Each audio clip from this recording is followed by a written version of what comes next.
Our job is to bring that unification to these organizations out here. I know that's what my calling is. I know that's what it is. Yeah. We talk about this all the time. No? Bring these organizations together would be a fabulous thing to see happen in this What movie. you just said, man, Gorilla Mainframe, Garage Gorillas, all of these self-defense organizations, if they just linked up together, as you know, the Black Panther Party in Houston, the Black Panther Party out here.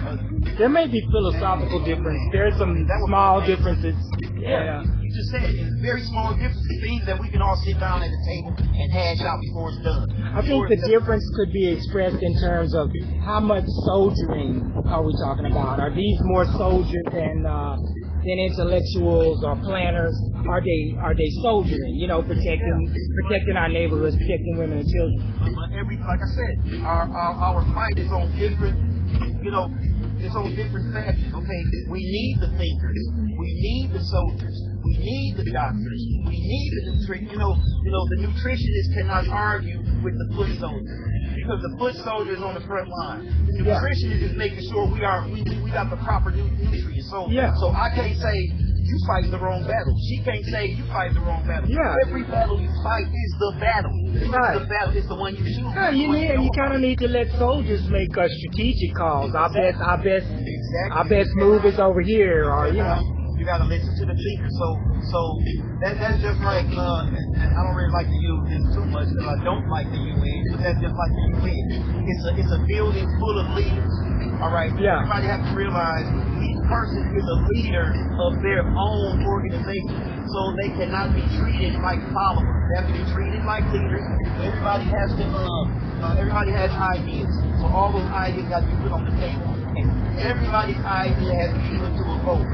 You have given the respect to every leader because everybody is a leader, so you've given them all that respect. First of all, now you created a unification because every leader knows when it comes to this organization meeting that their voice is going to be heard and they're going to be treated like the leader. Okay, this will continue to grow unification. No head is the head of nothing without a body. That's the first thing you got to realize. So we got to be humble. So me, I like to load up the gun and I'm okay. This is what's going to happen, and I got my gun to say so. There might be somebody like, hey, Eric, we got to think this over. Okay, I got to humble myself to listen to your part because you know something better than me. Two heads are better than one. If I say, okay, that issue said to me in Denver, I want to go to his house and I want to blow his house right off the face of the map. There's got to be somebody somewhere to say, Harry, that's not the way to do it. And I got to be humble enough to say, you're right. What is the way to do it? Yeah. Okay, that's where the foot soldier has listened to the thinker.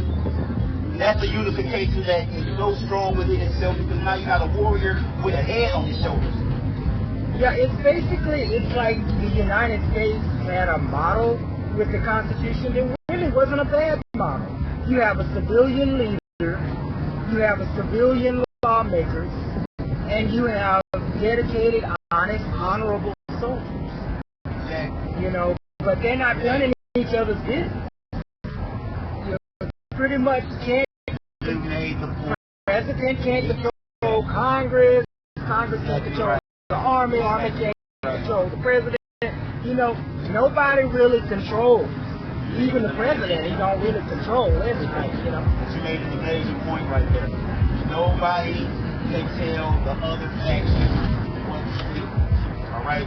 Everybody has their own organization, and everybody is a leader of their own organization, so they have to be played as such. You can't tell me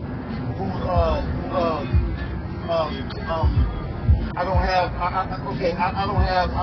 the top organizational skills to organize anything together. All I know is when I wake up every morning, I'm ready to stand against racism. I'm ready to teach my brothers their rights, and I'm ready to, if necessary, offer them some sort of training.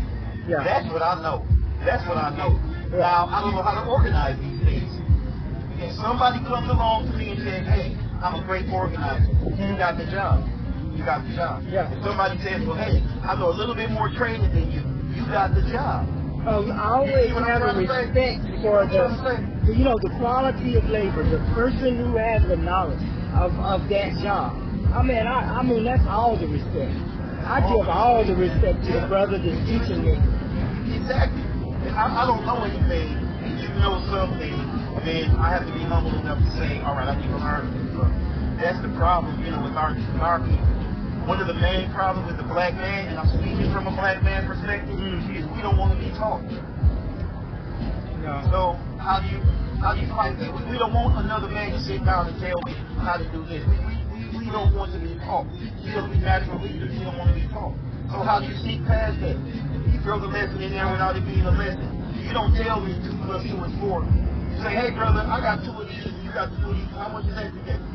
4. Oh my God, he just learned something. Why are we telling him, hey, you're going to learn math today? You know what I'm saying? Yeah. Then we have to find ways to teach each other because that's our weakness. We don't want to be taught because we don't want to humble ourselves to another brother, to another man. We don't want to.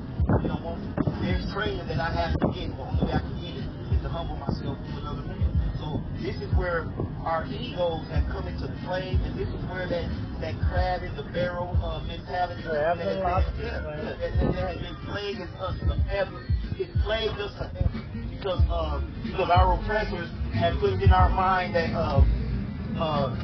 if I think you're better than him, you're going to get more accolades. So that's put in our mind that we always fight each other to be better because we are trying to be accepted by them. We're trying to be accepted by them. Well, welcome to ODTV, and I've just been testing the camera here, but my brother who's driving us down there, what's your name, brother? Brother Solanke was just giving me a little bit of knowledge here, and we're going to have a nice long ride, and we got the best car because we're going to have good conversations about black history, activism, the case at hand, which was the Robley child that ended up with like necrotizing rope burns around her neck, which you don't get unless you're hanged to death. And if you don't get hanged to death, you usually get little bruises. She was hanged to death. God saved her. I got it. It's actually on the live stream write-up page.